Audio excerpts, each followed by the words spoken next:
मुंबईत कुठेही गेलं की सगळीकडे खोदलेले रस्ते आणि जाम झालेलं ट्रॅफिक। त्यामुळे मुंबईकर आधीच हैराण झालाय, त्यातच आता या रस्त्यांच्या कामांवरून राजकीय आरोपही जोरात होऊ लागलेत। पाहुयात रस्त्यांच्या कामांवरून ठाकरेंची शिवसेना आणि शिंदेंच्या शिवसेनेत कशी जुंपली आहे।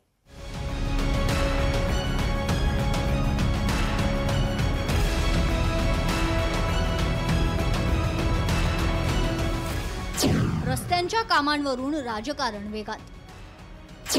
मुंबईतील रस्ते कामात घोटाळा झाला, दोनही शिवसेनेत मोठा वाद। मुंबईत सध्या मोठ्या प्रमाणात रस्त्यांची कामं सुरू आहेत। या कामांमुळे मुंबईकर पुरता हैराण झालाय।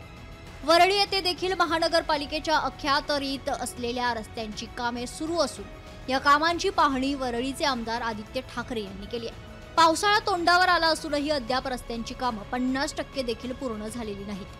त्यामुळे पावसाळ्यात मुंबईकरांना मोठा त्रास सहन करावा लागणार असल्याचं आदित्य ठाकरे म्हणाले।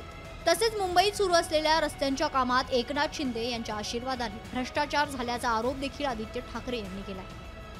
अनेक ठिकाणी आपण पाहतोय की कॉन्क्रीटचे रस्ते आता म्हणजे आपल्याला आठवत असेल डीएन नगर मार्ग जो आहे तिथे म्हणजे पूर्णपणे ते अंधेरी स्पोर्ट्स कॉम्प्लेक्स पर्यंत तिसऱ्यांदा खोदून ठेवलेला आहे। काही ठिकाणी अनेकदा खोदून ठेवलेले रस्ते आहेत, पण नगर विकास मंत्री जे यशवंतसिंह गटाचे आहेत, जे 2 वर्ष मुख्यमंत्री पण होते, त्यांचा घोटाळा, त्यांचे खिशे भरलेत, पण रस्त्यांमध्ये अजून कुठे माल भरला नाही।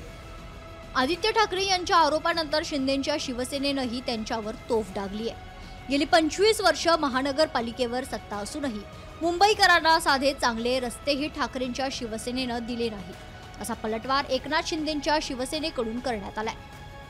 मुंबईचे सर्व रस्ते सिमेंट कॉन्क्रीटचे करण्याचे प्रयत्न सुरू झालेले आहेत। हे पाहून विरोधकांच्या पोटात दुखू लागलेले आहे, कारण त्यांना भविष्यामध्ये चिरीमिरी आता काही मिळणार नाहीये किंवा भ्रष्टाचार होणार नाही हे कळलेलं आहे आणि म्हणूनच खोटे आरोप करून ते मुख्यमंत्री उपमुख्यमंत्री यांना बदनाम करण्याचं कारस्थान करत आहेत।